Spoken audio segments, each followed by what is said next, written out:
আপনি কি একাত্তরের চেতনাকেও আসলে আওয়ামী লীগেরই একটা মানে আওয়ামী লীগেরই একটা নেগেটিভ মনে করেন কিনা, 5টা নেগেটিভের বা 3টা নেগেটিভের, এবং সেটা হইলে জি, সেটা কেন, সেটাও আমরা একটু শুনবো। একাত্তরের চেতনা আওয়ামী লীগের সম্পত্তি মনে করি না। হুম, একাত্তরের ঘটনাটা কি ঘটছে, হুম, একাত্তরের ঘটনাটা ঘটতে হইলো, হ্যাঁ, একাত্তরে আপনার একটা জনযুদ্ধ ছিল। হুম, সেই জনযুদ্ধকে ভারতীয় বাঙালি বুদ্ধিজীবীরা বয়ান কইরা কইরা এটা আওয়ামী যুদ্ধে পরিণত করছে। এটা ন্যারেশন লিটারেচারের মধ্য দিয়ে বয়ান করেছে। সেটা সেই ঘটনা 24-এর ক্ষেত্রেও কিছু কিছু জায়গায় দেখা যাচ্ছে। সেইটা আলোচনায় পরে আসবো। দেখেন, আপনার ম্যাকিয়াভেলির আলোচনা থেকে যদি আমি বলি, সেটা হলো man have to respect the past but to submit to the present. এখন আমাদের এখানে কিছু জিনিস, কিছু লোকজন বলে কি 24-71 মুখোমুখি দাঁড় করে দেওয়া হয়। 71 বাংলাদেশের জনগণের জন্য, মানুষের জীবনের সবচেয়ে, আমাদের ইতিহাসের সবচেয়ে বড় ইভেন্ট। আমরা একটা রাষ্ট্র, হুম, একটা ভৌগোলিক পরিচয় পাইছি। এইটার সমকক্ষ ইভেন্ট অন্য কিছু হইতেই পারে না। হুম, কিন্তু 24-এ আপনার ঘটনাটা কি ঘটছে? 71-এ আপনি পাইছেন দেশের স্বাধীনতা, আপনি পাকিস্তানের শোষণ নিপীড়নের বিরুদ্ধে দিয়ে, জনযুদ্ধের মধ্যে দিয়ে, সমস্ত শ্রেণী হুম, পেশার মানুষের সশস্ত্র সংগ্রামের মধ্য দিয়ে আপনি হুম, স্বাধীনতা অর্জন করছেন। হ্যাঁ, সেক্ষেত্রে লিডিং দল আওয়ামী লীগ ছিল 71-এর আগে। কিন্তু 71-এর যুদ্ধটা সংগঠিত করা, কৃষক যে অস্ত্র নিয়ে যুদ্ধ করলো, এটা কেন করলো? কারণ হলো সর্বদলীয় সংগ্রাম পরিষদের, এই যে শহীদ আসাদদের কথা বলি, হ্যাঁ, আসাদরা কারা? এরা কিন্তু ওই ভাসানীর নেতৃত্বে কৃষক সমিতি গড়ে তোলা, কৃষকদের মধ্যে এমন ভাবে চৈতন্যটা আপনার সেই 65 সালের পর থেকে এমন ভাবে আপনার মানে ফিল্ড ওয়ার্ক গুলো করা হয়েছে, মাঠে মাঠে করা হয়েছে, যাতে করে এই কৃষক, যাকে আপনার অবলা মনে করা হয়, তারা অস্ত্র হাতে তুলে নিয়ে যুদ্ধ করতে রাজি ছিল। হ্যাঁ, হুম, সিম্বল আকারে তখন আওয়ামী লীগ গুরুত্বপূর্ণ রাজনৈতিক দল আকারে দায়িত্ব পালন করে, তাদের নেতৃত্বে। হ্যাঁ, যুদ্ধ হয়েছে, কিন্তু মাঠে যুদ্ধ সংগঠিত করে আপনি যদি একটা গবেষণা করেন যে আওয়ামী লীগের বড় বড় নেতা আর মুক্তিযুদ্ধের শহীদদের তালিকা, দেখবেন যে আওয়ামী লীগ লজ্জা পেয়ে যাবে। এই যে মুক্তিযুদ্ধ ব্যবসায়ী দলটি, হ্যাঁ, এরা তো যুদ্ধ করছে কোথায়? বড় অংশ তো কলকাতায় আশ্রয় ছিল। হ্যাঁ, তাহলে এই জনযুদ্ধটা পরবর্তী সময় এখানকার এই আপনার এক ধরনের বুদ্ধিজীবী, হ্যাঁ, যারা ভারতীয় বাঙালি জাতীয়তাবাদের বয়ানের গোলাম, তারা এটাকে ন্যারেশন করে করে এটা আওয়ামী যুদ্ধে পরিণত করছে। শাহবাগের মধ্য দিয়ে এটার একটা সামাজিক ফ্যাসিবাদের হুম, চূড়ান্ত আমরা দেখছি। এইবার আসেন 24-এ ঘটনাটা কি করছে। 24-এ আপনি, 71-এ আপনি দেশ পাইলেন, কিন্তু এ দেশের মানুষ নাগরিক হয়ে উঠলো না। সম্প্রদায়, হয় আওয়ামী লীগ, হয় বিএনপি, হয় জামাত, হয় পাহাড়ি, হয় বাঙালি হয়ে রইল। এইটার মধ্য দিয়ে নাগরিক আকারে বিকাশ হলো না। 24-এ আপনাকে করলো কি, আপনাকে রাজনৈতিকভাবে স্বাধীন করার একটা সুযোগ করে দিল। এই জন্য আমি বলি আমাদের দুইটা স্বাধীনতা যুদ্ধ, একটা হলো দেশের না স্বাধীনতা কিন্তু 71, জনাব আর জনাব 24 হলো জনাব আপনার জনাব রাজনৈতিক জনাব স্বাধীনতা, জনাব রনি, রাজনৈতিক অধিকার অর্জনের স্বাধীনতা। জনাব রনি, আমি দুইটা জায়গায় একটু আপনার একটু দৃষ্টি আকর্ষণ করতে চাই। এক হচ্ছে যে জি, আপনি বলতেছেন যে আওয়ামী লীগের নেতৃত্বে যুদ্ধটা হয়েছিল, কিন্তু শহীদের মধ্যে আওয়ামী লীগকে বেশি লোক পাওয়া যাবে না, 71 নিয়ে আওয়ামী লীগ ব্যবসা করছে। এটা তো কে আর অস্বীকার করবে, 71 নিয়ে আওয়ামী লীগ ব্যবসা করছে, কিন্তু আর কোন দলরে তো 71 নিয়ে ব্যবসা করাটা নিষেধ ছিল না। তারা 71-এর কেন দূরে দূরে, ব্যবসা করবে? তারা 71-এর কেন দূরে দূরে, ব্যবসা তারা করবে? তো 71-এর এন্টিথিসিস দাঁড় করাইছে, আমরা যা দেখছি পুরা। আপনি শুনে দেখেন, আপনি রাইট, দেখেন জামাতে আই গট ইসলামী ইউর বলি, পয়েন্ট। বিএনপি বলি, আপনি তো এন্টিথিসিস দাঁড় করাইছেন, আর 24-এ আমি পোশাক আপনাকে আসছে। বলি, আচ্ছা, জি, আপনি একটু বলেন। 71-এর ন্যারেশনে হুম, আওয়ামী লীগ 71 ন্যারেশনটা ডিস্টর্ট করছে, জনযুদ্ধটাকে আওয়ামী যুদ্ধে পরিণত করছে। তার মানে কি জামাত রাইট ছিল? নো।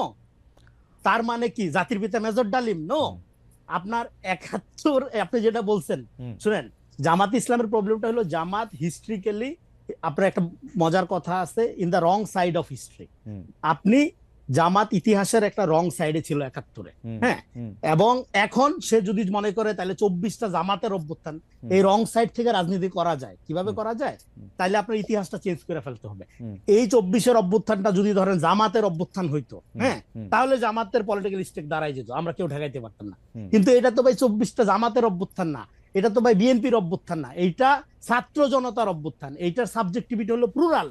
এখানে দল মত নির্বিশেষে মানুষ এসে অভ্যুত্থান করছে, এবং এটার স্পিরিটটা ছিল কি? এইটার স্পিরিটটা ছিল ইনসাফ, নৈতিকতা। আর হুম, বাংলাদেশ দেখেন 15 বছরে বাংলাদেশের মানুষের মোরালিটি ধ্বংস হয়ে গেছিল। বিএনপি জামাত হিসাবে পিটায় মারা একটা স্বাভাবিক ব্যাপার হয়ে গেছিল। আচ্ছা, জামাত মারতেছে, আমারে তো মারতেছে না। হুম, ছাত্র দলের লোকজনের গুম করে নাই, গুলি করে মারে নাই, হুম, তখন তো মধ্যবিত্ত নামে নাই। হুম, কিন্তু যেই তার ছেলেকে মারছে, আরে এ তো খারাপ আওয়ামী লীগ। না, হ্যাঁ, সেটা তার মানে মিডল ক্লাস একটা প্রতারণা সেটা করছে, এবং এই সেটা প্রতারণা কেন করছে? হ্যাঁ, মিডল ক্লাস প্রতারণা করছে মুক্তিযুদ্ধের, বাঙালি জাতীয়তাবাদের এমন একটা বয়ান হুম, তাদেরকে খাওয়ানো হয়েছে যে তোরে জুতার বাড়ি দিব 3 বেলা, কিন্তু হুম, উন্নয়নের গল্প শোনাবো, সুখে থাকবে, অসুবিধা নাই। হ্যাঁ, উন্নয়নই বড়, টাকা পয়সা বড়, লোভকে জাতীয় সংস্কৃতি হিসাবে চালু করে আওয়ামী লীগ এগুলি করছে। হ্যাঁ, এখানে সেই জায়গা থেকে আপনি ধরেন এই যে ৭১ পূজা যেটা, এটা ডেফিনেটলি আমাদের নৎসাৎ করতে হবে। এবং ২৪ হলো কি, ২৪ হলো আমাদের গোটা জনগোষ্ঠীর ইতিহাসের প্রকল্পকে রেস্কিউ করার আন্দোলন, রেস্কিউ করতে হবে। শোনেন, ইতিহাসে অকাট্য বলে কিছু নাই ভাই। না না, সেটা ঠিকই আছে। আমি আমি আমি আমি সকল ধরনের পূজা পার্বণের বিপক্ষে, কিন্তু সেটা ঠিকই আছে, সেটা আপনার বক্তব্য, শুধু হিন্দুরা করবে পূজা পার্বণ, সেটা একমাত্র আমি ধর্মীয় জায়গা থেকে বলতেছি না। আমি সকল ধরনের পূজা পার্বণ, সিম্বলিজম, সকল কিছুর এগুলির বিপক্ষে।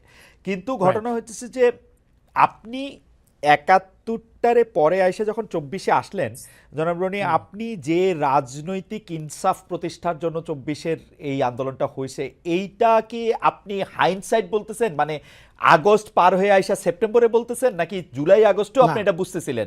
কারণ হচ্ছে আমরা আসলে শাহবাগের সময় বুঝতেছি, শাহবাগের সময় বুঝছেন ২০১৩ সালে, ২০১৩ সালে শাহবাগের সময় আমার পজিশন একটু চেঞ্জ হয় নাই। আমি ১৩ সালে যা বলছি শাহবাগের সময় এখনো তাই বলতেছি। না, মানলাম, কিন্তু ২০২৪ সালের জুলাই আগস্টের আন্দোলনটা কি আসলে রাজনৈতিক ইনসাফ প্রতিষ্ঠার জন্য হয়েছিল কিনা?